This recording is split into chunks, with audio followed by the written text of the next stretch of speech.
This is my moment, standing in the light. I finally broke free. I spent most of my college life feeling invisible. While other students filled the campus with laughter, parties, and relationships, I rushed between classes and my late-night delivery job. "Bro, you seriously need a life," Daniel said one afternoon while dropping his backpack onto the cafeteria table. "I have a life," I muttered. "No, you have assignments and exhaustion." I laughed. "Same thing." Daniel shook his head. "You work too much, Ethan."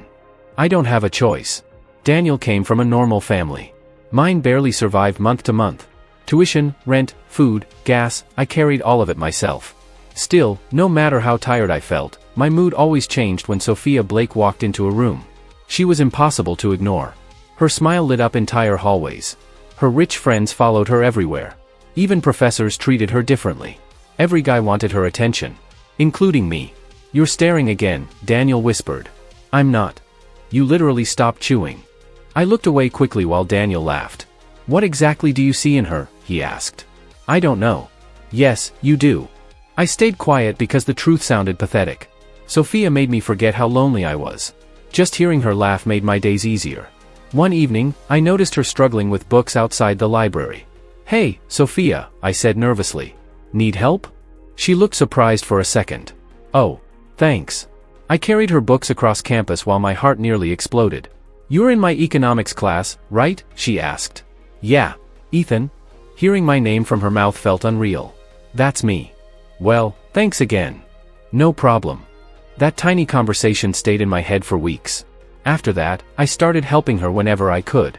I shared notes when she missed class. I fixed her laptop once in the computer lab. Sometimes I even bought her favorite coffee anonymously before lectures. Daniel thought I was losing my mind. "She barely notices you," he warned me one night. "She notices me. Only when she needs something." "That's not true." Daniel sighed. "Ethan, girls like Sophia date guys like Ryan Carter. Rich, famous athletes. Not broke delivery drivers." His words annoyed me because deep down, I knew he was right. A few days later, class ended early, and I finally gathered enough courage to approach Sophia properly.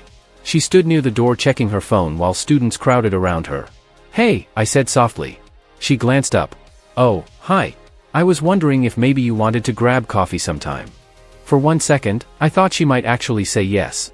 Then Ryan Carter wrapped his arm around her waist. "You ready, babe?" he asked. Sophia smiled at him immediately. "Yeah." Ryan looked at me. "Sorry, man. We're busy."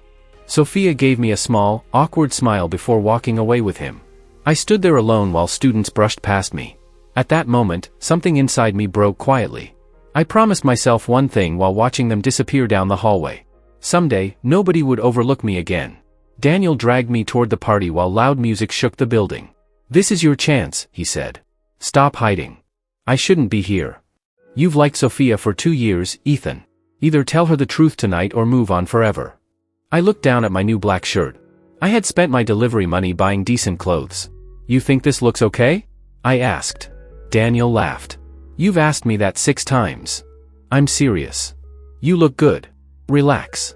The house overflowed with students, flashing lights, and expensive perfume. I already felt out of place. Then I saw Sophia near the kitchen. She wore a dark blue dress, and for a second, I forgot how nervous I was. Daniel nudged my shoulder. "Go. I might throw up. Do it after the conversation." I walked toward her carefully. "Hey, Sophia." She turned and smiled softly. "Ethan. Wow, you actually came." "Yeah." Daniel forced me. She laughed. "I'm glad he did." That sentence alone almost made my heart explode. We talked near the counter while people danced around us. "You always disappear after class," she said. "I work nights." "That sounds exhausting." "It is." "You still manage good grades somehow." "I try." For the first time, talking to her felt natural. Then she asked, "So why were you looking for me earlier?" My throat tightened. "I wanted to tell you something." She tilted her head slightly. "Okay. I know this sounds stupid, but I really like you." For one terrifying second, she stayed silent. Then Ryan Carter appeared beside us holding a drink. "Well, this should be interesting," he said. Sophia looked uncomfortable. "Ryan." "Nah, let him continue." Ryan smirked at me. "Go ahead, bro." I tried to stay calm. "I was just talking to Sophia." Ryan laughed. "You? Talking to my girlfriend?" Several students turned toward us. I'm serious about her, I said quietly. Ryan stared at my clothes. Did you spend your entire paycheck trying to look rich tonight? People laughed. Leave him alone, Sophia whispered, but she was smiling instead of stopping him. Ryan suddenly grabbed my cheap phone from my pocket. Ryan, give it back, I snapped. What's this? He asked while opening my notes app. Oh my god. These are songs. My chest tightened instantly. Ryan started reading out loud.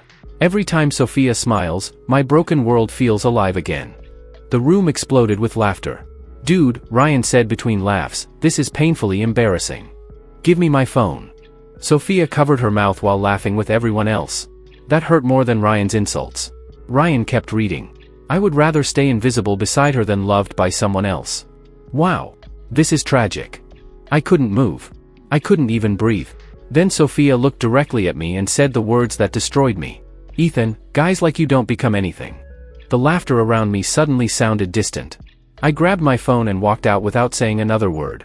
Nobody followed me. Hours later, I sat alone outside my apartment building staring at the street. Daniel called 3 times, but I ignored him. Sophia's voice kept repeating inside my head. Guys like you don't become anything. I wiped my face and looked up at the dark sky. No, I whispered to myself again. I'll become someone nobody can ignore. After the party, I stopped feeling like a normal college student. I stopped going to events, ignored group chats, and buried myself in work. Dude, you can't keep doing this, Daniel said while watching me edit music on my laptop at 3 in the morning. I'm fine. You haven't slept. I said I'm fine. Daniel sighed. Sophia hurt you. I get it. But destroying yourself won't fix anything. I kept typing without looking at him. I'm not destroying myself. I'm building something. Most nights, I delivered food until midnight, then spent hours making music nobody listened to online. My grades started collapsing. One afternoon, Professor Harris stopped me outside class. Ethan, wait. I turned around nervously. Did I fail the assignment? No, he held up a flash drive. This music project is yours, right? My stomach tightened. Yeah. You made this alone? I did. Professor Harris looked at me carefully. You have real talent. I almost laughed. Talent doesn't pay rent. It can someday, he replied. But only if you stop doubting yourself first. Those words stayed in my head for days because nobody older had ever believed in me before. Meanwhile, Sophia and Ryan still ruled campus like celebrities. I tried avoiding them completely. One afternoon, Sophia approached me near the library. Ethan, can we talk? I'm late for work. Her expression fell slightly. You've been ignoring me. I learned my lesson. Before she could answer, Ryan called her name from across the hallway. She walked away immediately. Still, I noticed something strange lately. Sophia looked tired all the time. Even when she smiled beside Ryan, her eyes looked empty. I forced myself not to care. Then everything became worse. One rainy Friday night, my manager pulled me aside at the delivery store. We're cutting staff, he said awkwardly. I'm sorry, Ethan. You're firing me? You've been late too often. My bike literally broke during the storm. I know. But the decision's final. I walked outside carrying my helmet while rain soaked my clothes. I had $43 left in my bank account. I sat alone outside the campus music studio staring at the ground. For the first time in months, I honestly wanted to quit. Then someone held an umbrella over my head. You're going to get sick sitting here. I looked up and saw a girl holding a camera bag. Sorry, I muttered. I'll leave. You don't have to. She sat beside me quietly. I'm Mia, she said softly. Ethan. She glanced at my laptop case. You make music? Sometimes. I've heard your tracks online, she admitted. They're sad, but beautiful. I stared at her in disbelief. You actually listen to them? Yeah, she said with a small smile. And I think you shouldn't give up yet. Nobody had spoken to me with that kind of kindness in a long time. The rain kept falling around us while Mia stayed beside me without judging or asking for anything. That moment didn't fix everything, but it stopped me. Mia kept showing up after that rainy night. Sometimes she sat beside me in the studio while editing photos. Other times she forced me to eat when I forgot meals completely. One evening, she removed my headphones and said, "Why are you hiding these songs?" I'm not hiding them. You uploaded 3 tracks with fake usernames and 0 promotion. I don't want people laughing again. Mia crossed her arms. Not everyone is Sophia and Ryan. Daniel pointed at me from across the room. Exactly. Some people might actually love your work. I shook my head. You didn't hear that room laughing at me. Daniel's expression softened. I did. That's why I want you to prove them wrong. For days, they kept pushing me. Finally, Mia grabbed my laptop. Enough. Tonight, you post something real. You're terrifying sometimes. Thank you. I uploaded a short video talking honestly about rejection, loneliness, and feeling invisible. Then I posted one of my original songs underneath it. My hands trembled afterward. This was stupid, I muttered. Daniel refreshed the page. Relax. It has 3 likes already. Probably bots. Mia laughed quietly. You really hate yourself sometimes. Over the next few weeks, I kept posting more music and personal videos. I wrote this after losing everything, I said in one clip. In another video, I admitted, sometimes people destroy your confidence so badly that you stop recognizing yourself. To my shock, strangers related to me. Comments flooded my account every night. Your music feels real. Thank you for saying what I feel. You helped me through depression. For the first time in my life, people listened instead of mocking me. Then something unbelievable happened. Daniel burst into my apartment screaming. Wake up! I nearly fell off the couch. What's wrong? Lena Brooks shared your video. I grabbed my phone instantly. The famous podcast host had reposted my song with the caption, "This guy deserves way more attention." My notifications exploded nonstop. What the hell is happening? I whispered. You're going viral, Daniel shouted. By morning, my followers jumped from a few hundred to nearly 50,000. Messages from brands and small music producers filled my inbox. Mia hugged me tightly. I told you people would connect with your pain. That afternoon, students across campus suddenly recognized me. Wait, aren't you that music guy online? Your videos are incredible. The attention felt unreal. Then I saw Sophia staring at me near the cafeteria. You're famous now, she said quietly. I'm not famous. You have thousands of followers. Before I could answer, several students approached asking for selfies.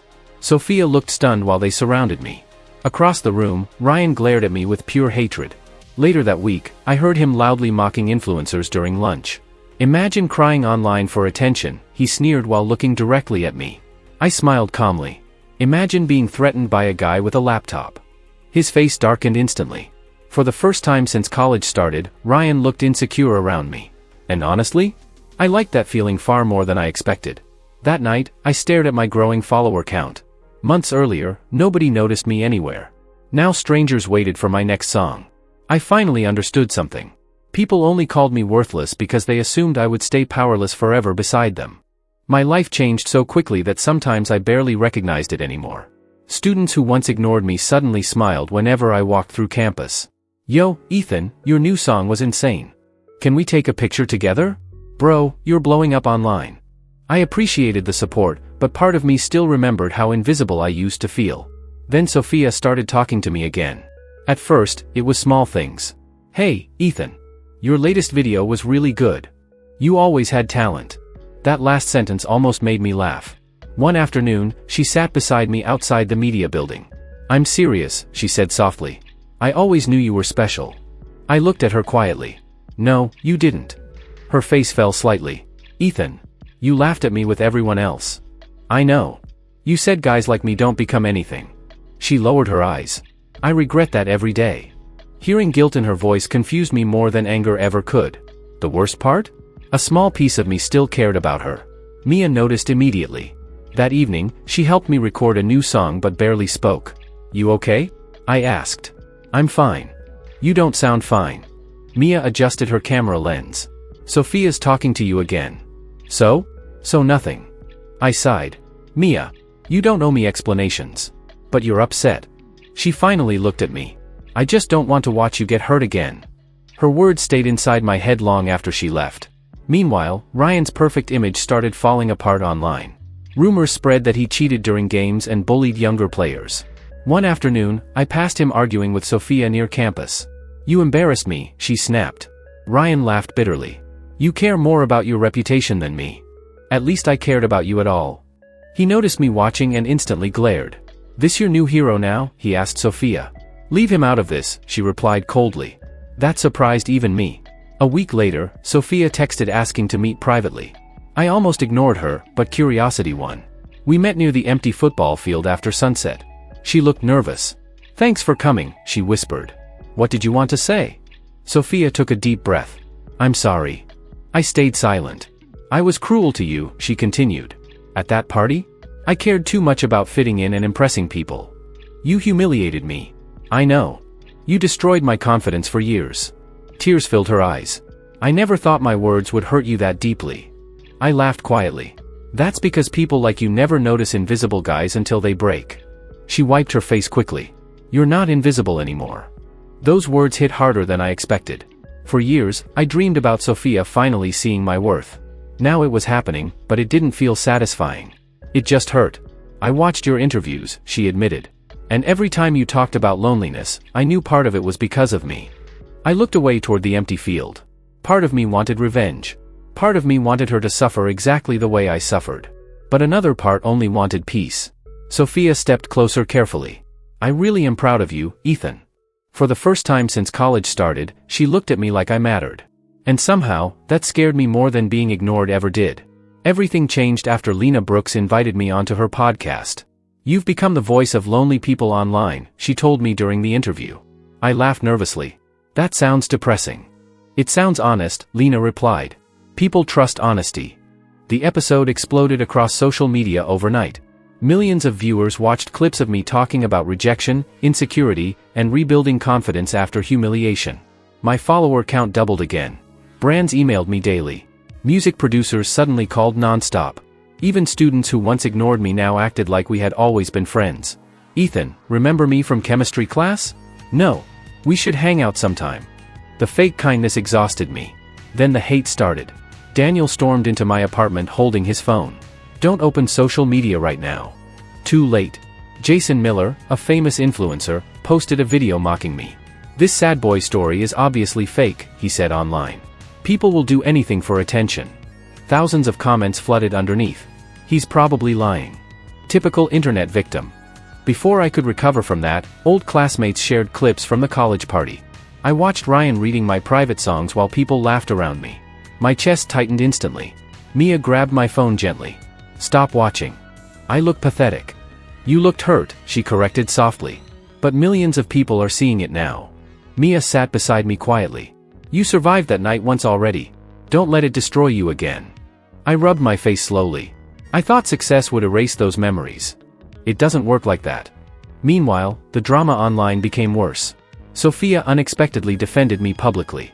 She commented under one viral post, "You don't know the full story.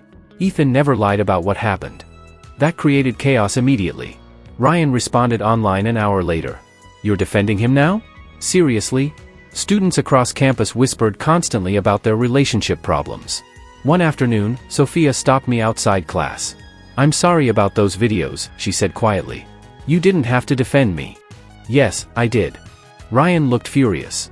He's furious about everything lately. For a moment, she looked emotionally exhausted again. Then my phone rang unexpectedly. Hello? Ethan Cole, a deep voice asked.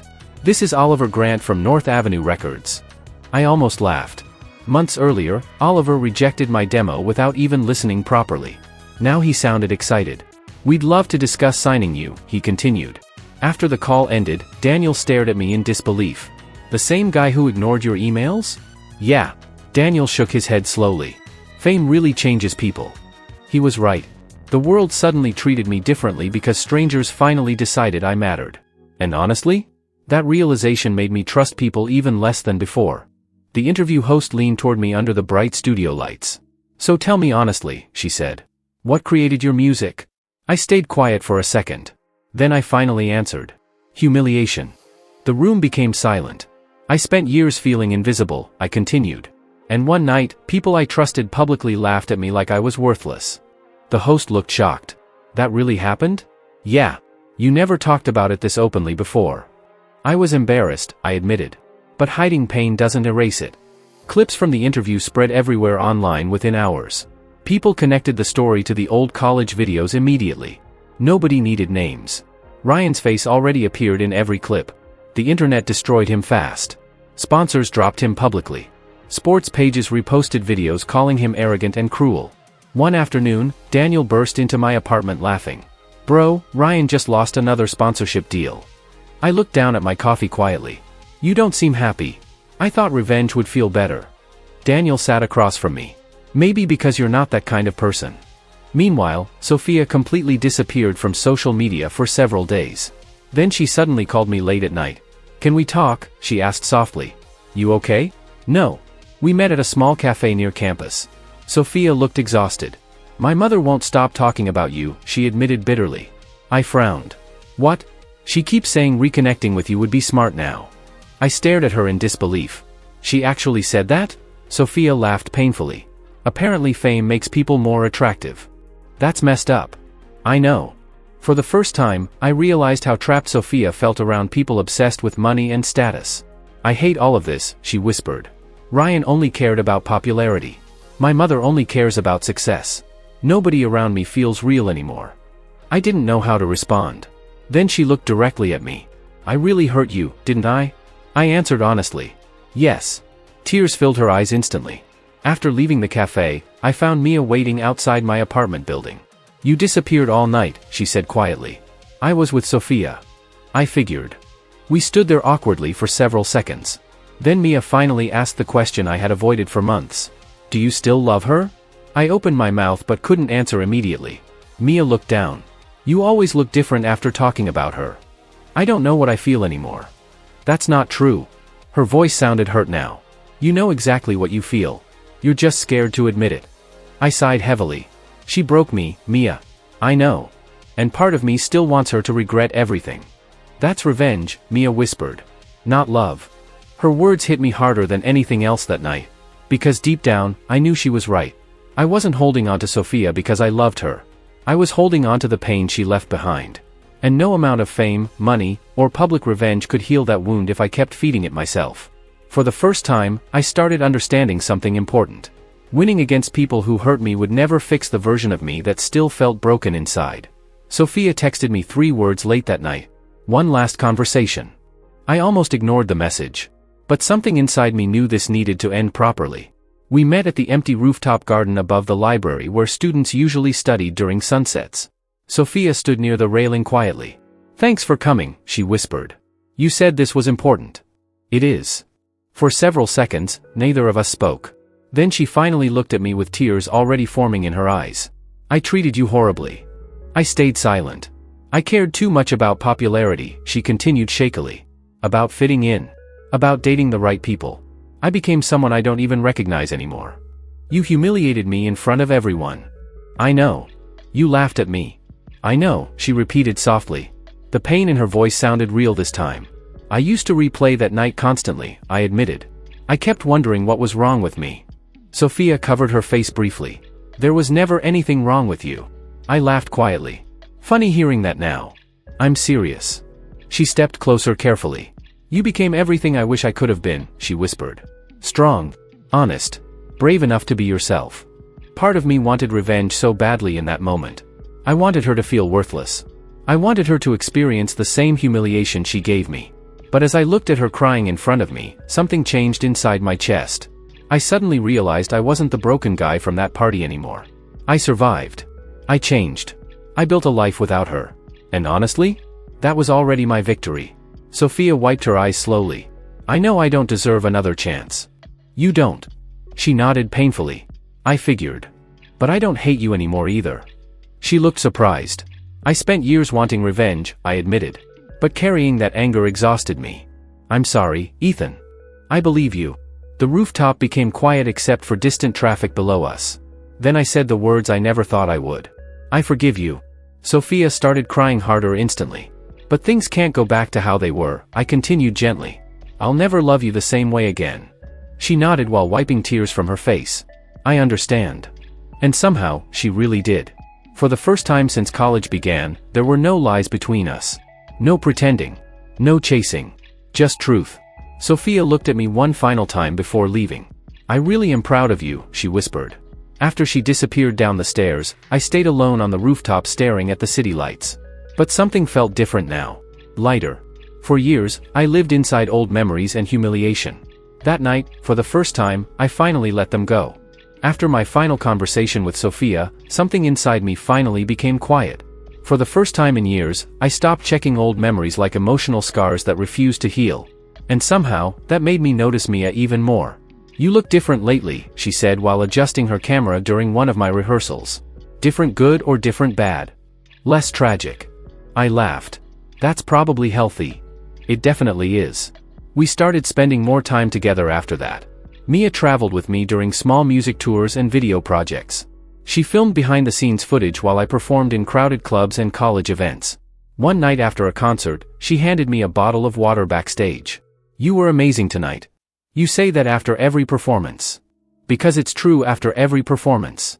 I smiled. "You know, you supported me before any of this happened." Mia shrugged lightly. "I liked you before followers made it trendy." That sentence stayed in my chest longer than she probably realized. Daniel noticed the change too. "This is insane," he said dramatically during lunch. "You finally stopped looking emotionally constipated." That's not even a real phrase. It is now. Mia laughed while I shook my head. "You're happier," Daniel continued. "It's weird seeing you smile voluntarily.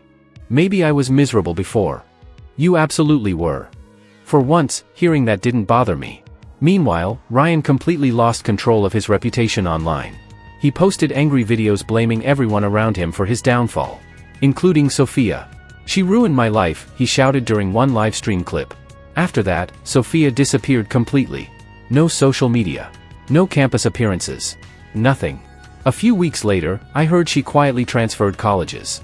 Daniel looked surprised when I didn't celebrate the news. "You don't feel satisfied?" I stared down at my coffee. "Not really." "Why not?" "Because everything ended badly for everyone. I thought revenge would feel powerful someday. Instead, it mostly felt sad. Pride destroyed Ryan. Status obsessed Sophia. And pain nearly destroyed me." One evening, Mia and I sat on the roof of our hotel after a concert downtown. The city lights reflected across her camera lens while she edited photos quietly.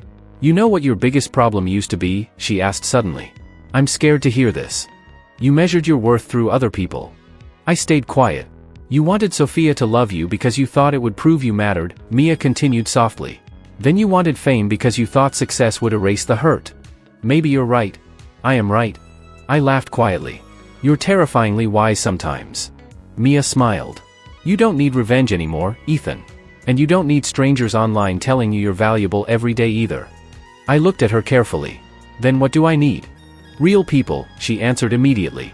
"People who stay." At that moment, I realized something important. Mia never loved the successful version of me. She loved the exhausted, broken guy sitting in the rain outside the studio long before anyone else cared. And honestly, that meant more to me than fame ever could. The stadium lights flashed outside my dressing room while thousands of fans screamed my name. Years ago, nobody on campus even noticed me walking through hallways.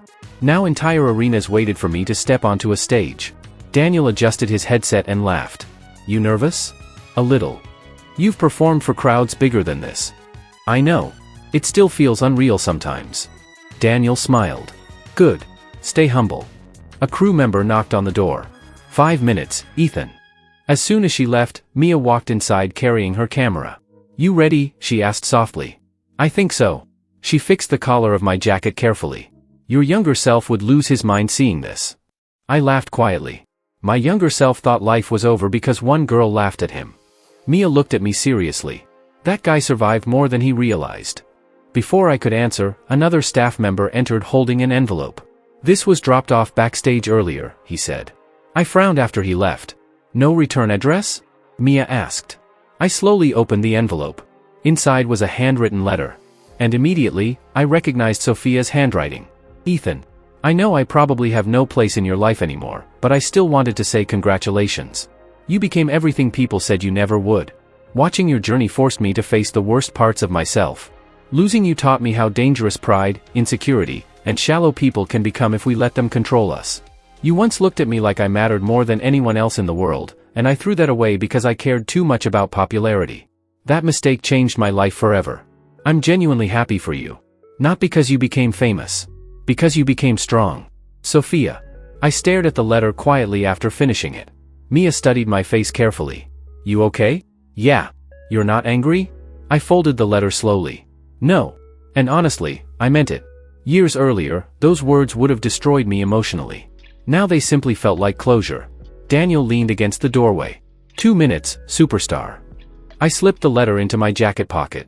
"You know," I said quietly, "I used to think success meant proving people wrong." Mia smiled softly. "And now?" "Now I think success means becoming someone pain can't control anymore." The stadium roared loudly outside. My heartbeat slowed instead of speeding up. For years, I blamed myself for being ignored, humiliated, and underestimated. But standing backstage that night, I finally understood something important. The people who failed to see my worth were never the ones who decided my future. I did. Daniel pointed toward the stage entrance. They're waiting for you. I looked at Mia one last time. Thank you, I whispered. She smiled warmly. Go show them who you became. I walked toward the bright stage lights while thousands of voices echoed through the arena. And for the first time in my life, I didn't feel invisible anymore.